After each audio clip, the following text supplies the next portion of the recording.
Não existe problema difícil para Deus.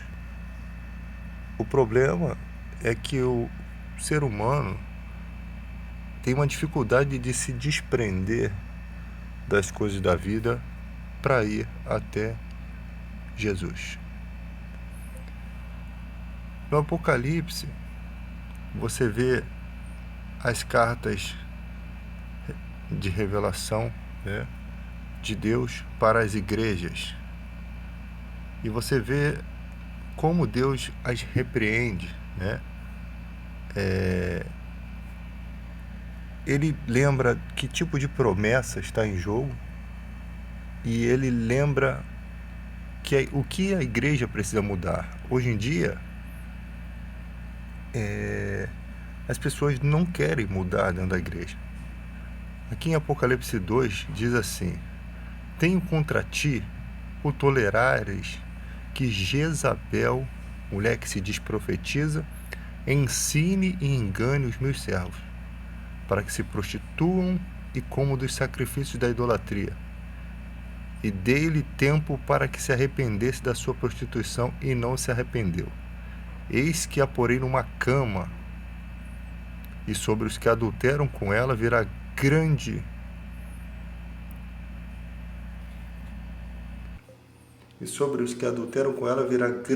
tribulação, se não se arrependerem das suas obras.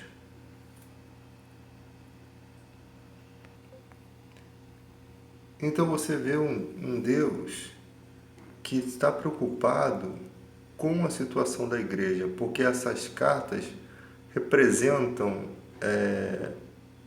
a igreja de hoje, né? Tenho, porém, contra ti que deixasse o teu primeiro amor. Então, às vezes a igreja está tudo correndo bem, está tudo certo, mas deixou o primeiro amor. Se esqueceu das primeiras obras, né? Então, Deus mostra como está a situação das igrejas. Agora, em relação aos seres humanos,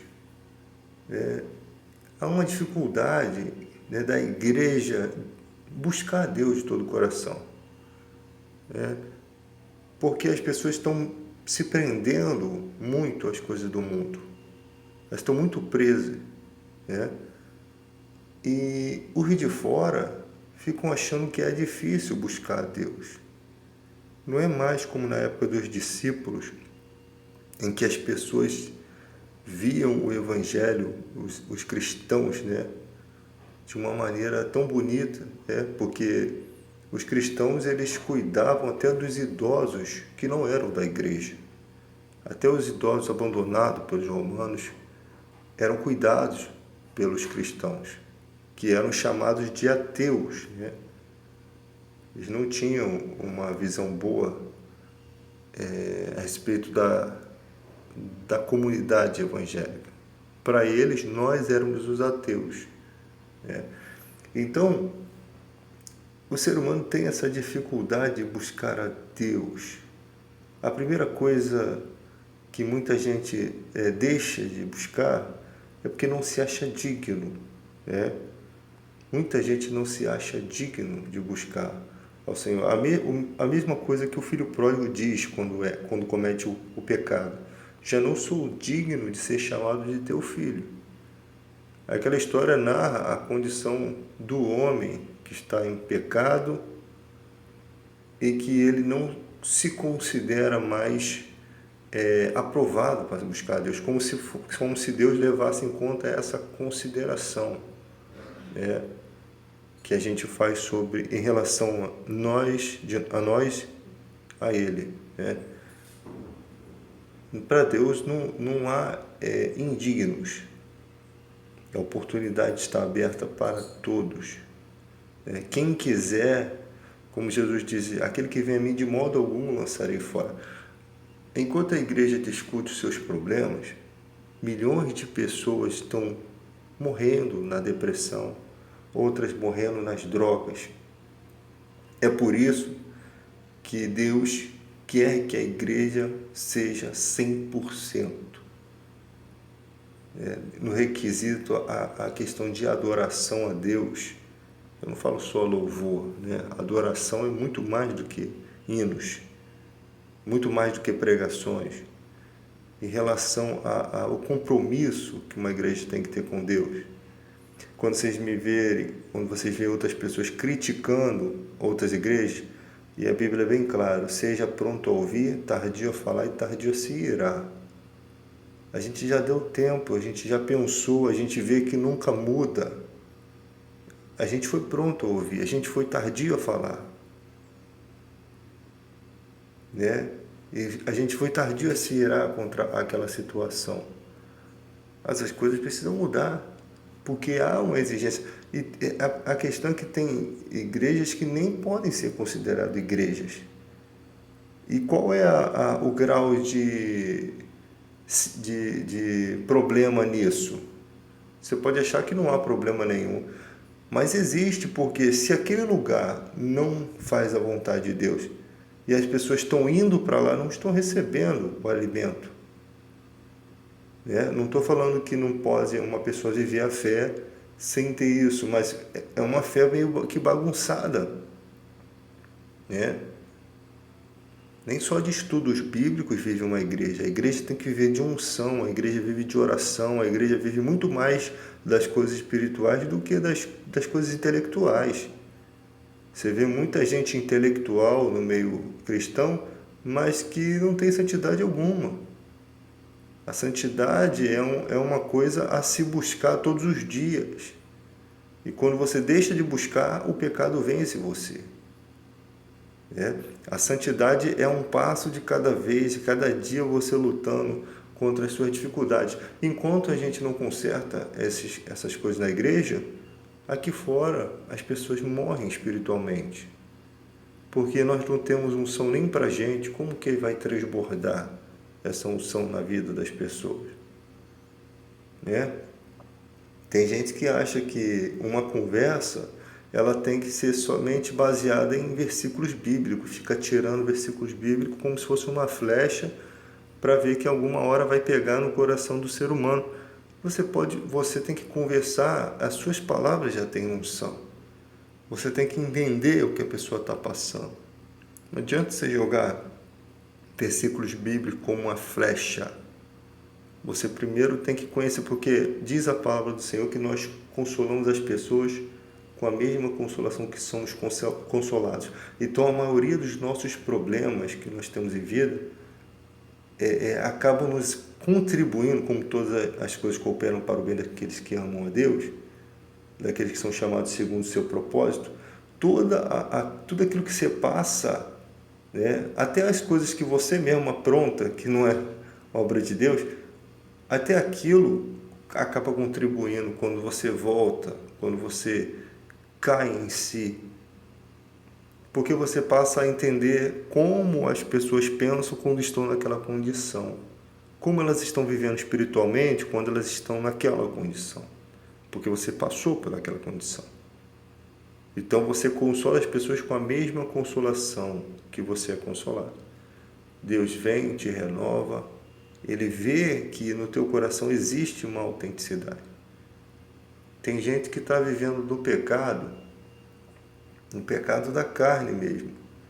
Tem um medo terrível de morrer. E fica todo dia pedindo forças a Deus para largar aquilo. Pode ser que Deus dê a força, ou pode ser que essa força tenha que vir de você. Porque se você começar a olhar para dentro da Bíblia, você vai ver que teve gerações que precisou fazer um esforço muito maior do que o seu. Teve gerações que pagou o preço de ser cristão com a própria vida. Vai que em um momento da história surge essa situação novamente, em que você, para se confessar cristão, você tem que ser cerrado ao meio, ser jogado na cova dos leões, como Paulo disse.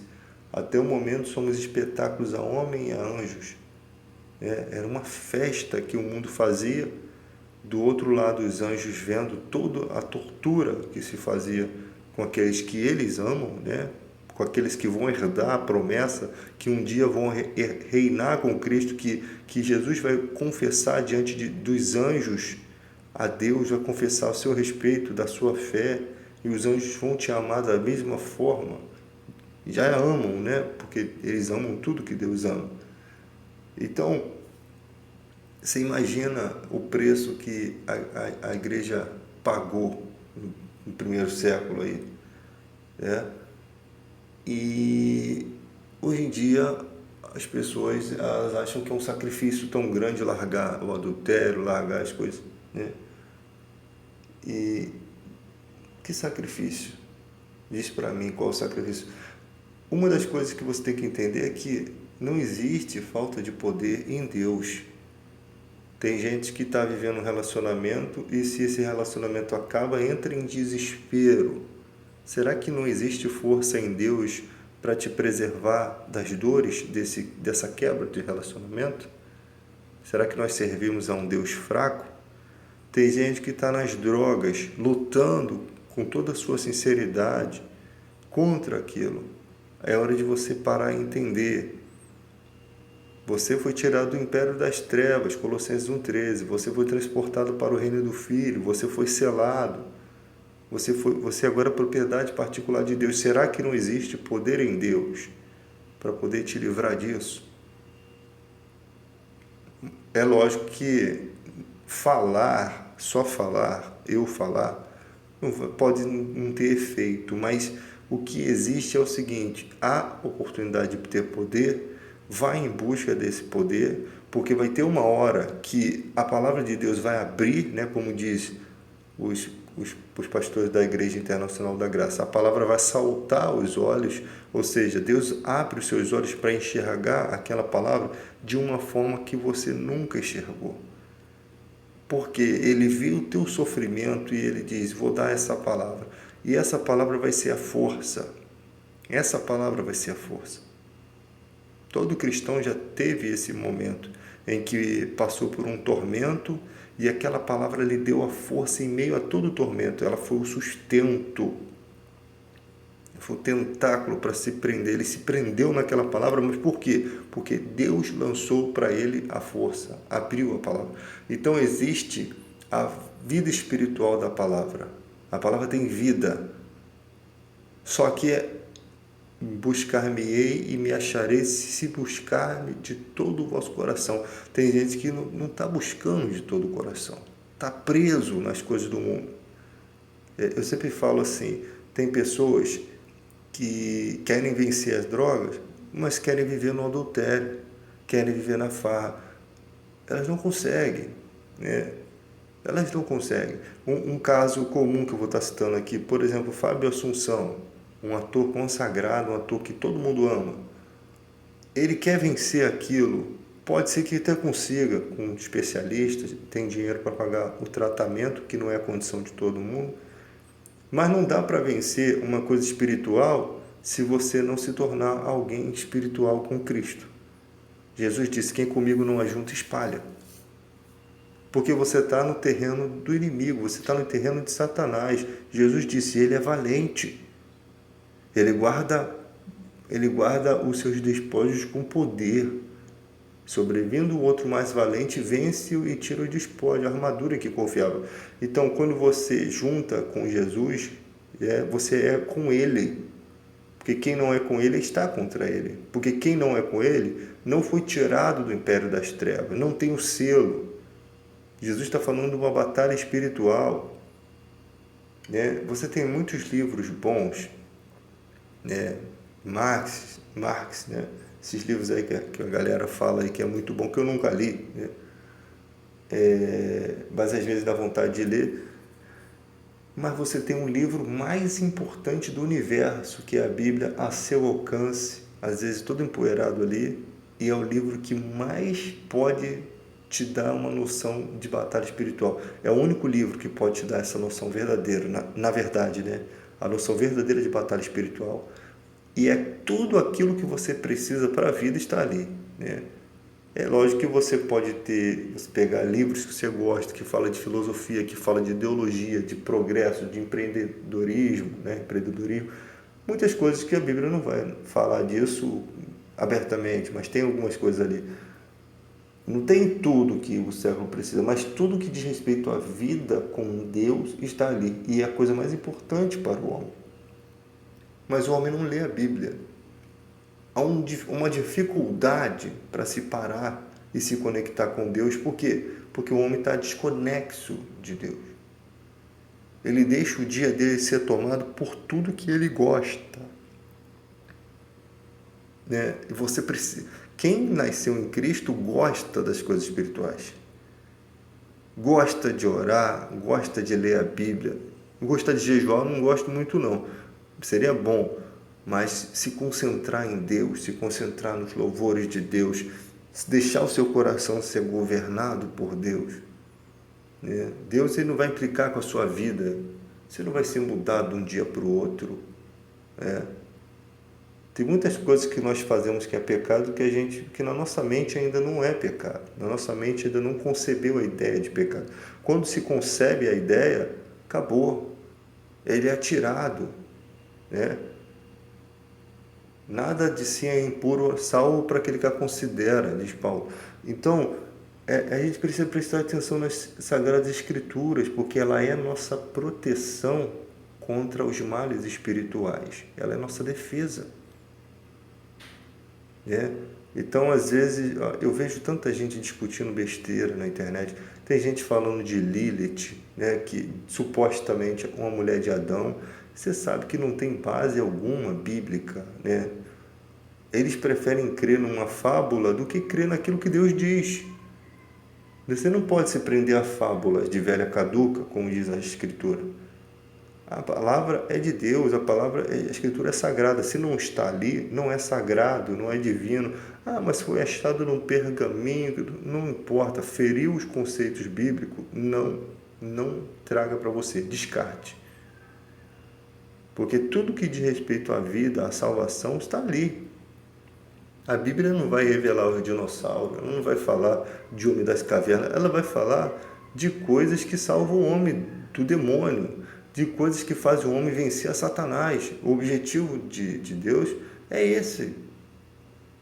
Tem tantas coisas aí que é mito, tantas teorias feitas a respeito de certas coisas. Eu nunca vi um dinossauro, né? Eu não sei os ossos no museu. Homens das cavernas, não sei como é que funciona isso. Outro Homo sapiens, Homo erectus, um monte de coisa que a gente não sabe se a ciência está nos enganando ou se realmente existe. E se você descobrir o que é, não vai fazer diferença alguma. Deus não vai deixar de ser Deus. Sabe por quê? Porque as Escrituras é a verdade. O diabo não iria te guiar pelo caminho da verdade. Ele iria usar mentiras ou meias verdades. Ele não ia te guiar pelo caminho da santidade. Logo você percebe que a Bíblia tem Deus, porque a Bíblia apresenta um Deus perfeito, a Bíblia apresenta um Jesus amoroso, um Jesus que não desprezava o cego de nascença, ou Jesus que não desprezava os leprosos, um Jesus que você considera em seu coração como um amigo que você poderia ter. É impossível você não querer ter um amigo que seja sincero, que se preocupe com a sua vida, que te fale em palavras de amor, que não te traia. É impossível. E esse amigo é Jesus. Então o diabo nunca poderia te conduzir por esse caminho, porque esse caminho é de luz. Ele é o pai da mentira, ele é o princípio da mentira, ele é o princípio do erro. Ele está no caminho totalmente ao contrário. Tudo que ele faz é para te circular a sua vida, para que você nunca enxergue a luz que é em Cristo. Tudo que ele faz é para te desviar dessa ideia. Aí você encontra demônios reinando no coração das pessoas, até pessoas que conheceram o Evangelho. O cara está lá na farra, você vai falar de Jesus para ele, a Bíblia eu já conheço. Você vai para o inferno conhecendo a Bíblia. Você vai para o inferno sabendo que você teve oportunidade de não estar ali. De você em vida, você conheceu a Bíblia. Você conheceu Jesus. Você sabe que as condenações são verdadeiras. Você sabe que a salvação é verdadeira. Que a eternidade é verdadeira. Isso fala o seu coração, mas eu conheço a Bíblia. Como se conhecer fosse fazer alguma diferença. Porque, na verdade, o conhecer é pior para você. Porque você está em condenação, ciente da sua condenação. É mais fácil Deus salvar uma pessoa que está na ignorância, o que é nascido da carne é carne, que não nasceu do Espírito, do que você que já nasceu, que já conhece, porque se foi revelado, ninguém pode dizer Senhor Jesus se não for pelo Espírito Santo. Se foi revelado que Jesus é realmente Filho de Deus no seu coração, você está culpado dessa situação, porque você entende que Jesus morreu por você, sabe? As pessoas não têm noção dessa situação, né? Você está ciente de que Jesus morreu por você e que você está fazendo pouco caso disso. Você está ciente que o único Filho de Deus foi massacrado, foi enviado à terra por amor a você, e você não está fazendo pouco caso disso. Então, você já está condenado. Você está em pior condição do que uma pessoa que está na ignorância, que nunca foi dado ao coração a oportunidade de acreditar em Jesus Cristo. Então esse papo de, quando o cara fala, eu conheço a palavra de Deus, os demônios estão bem no coração dele ali. Posso dizer de uma forma figurada, né? Que há Satanás reinando no coração dele para colocar na ideia dele, cegar o entendimento dele, para que ele não enxergue o seu pecado. Como é grave o seu pecado. Como é grave o seu pecado. O filho pródigo, ele sabia, ele sabia que tinha chegado ao fundo do poço, mas ele não ficou parado ali não, ele foi ao pai, ele já foi dizendo para ele mesmo, vou dizer para o meu pai, pequei contra o céu e contra ti, já não sou digno de ser considerado seu filho, trata-me como um dos seus empregados. Se ele ficasse lamentando lá atrás, não fosse até o pai, ele ia ficar ali derrotado, ia morrer de depressão, e a vida dele ia acabar ali, mas ele determina, eu vou lá porque o meu pai é justo, e até os seus empregados comem bem, até os anjos de Deus, né, que são praticamente as suas criaturas, seus empregados, são bem tratados. E o homem foi lá, confessou, quando ele estava chegando na pontinha, o pai já veio correndo, não deu nem chance para ele ficar se lamentando. Colocou um anel no dedo dele, porque o que Deus quer é essa consideração, que a gente pare e pense, o que eu estou fazendo com a minha vida? O que eu estou fazendo com a minha vida? E que resultado eu quero para a minha vida? O que eu posso fazer? Você tem que parar e raciocinar, o que eu estou fazendo aqui nesse baile funk? O que eu estou fazendo aqui, né? Sendo humilhado, o cara sai pro baile funk, aí você vê os caras chegando de carrão, os caras pintosão, aí você é um cara meio feinho, você olha assim, queria ser como aquele cara ali. Talvez Deus nunca vai permitir que isso aconteça, porque ali é um caminho de destruição. A beleza atrapalha nesse requisito, né? E ali você volta para casa sozinho, ali você volta para casa triste, sem saber que aquilo ali seria coisa boa para você. Você está sendo liberto você está sendo livre de coisas que não vão acontecer na sua vida. A AIDS, a droga, essas coisas. E aí o cara chega e fica se questionando por que uns são felizes e outros não. Por que uns são felizes e outros não? Você tem uma ideia de felicidade, mas você não entende que ali não é felicidade. Aquela felicidade é a felicidade da carne. Eles riem, eles bebem, eles curtem, mas o diabo está ao derredor bramando como leão e sempre está ceifando a vida de alguém. Você pode perceber, sempre está ceifando a vida de alguém. Então ali não é felicidade. Onde é a felicidade? Felicidade é em Jesus Cristo. Ele disse, eu vos dou a paz, não vos dou como o mundo a dá. Ou seja, Jesus é bem claro, é bem nítido essa palavra dele. Ele entende que existe uma felicidade do mundo, mas a felicidade, a paz dele não é igual à do mundo. A paz do mundo é uma ilusão. Ela não te livra das ciladas espirituais. A paz do mundo é um capricho humano. Ela não te livra de coisas espirituais. O diabo continua reinando sobre a sua vida.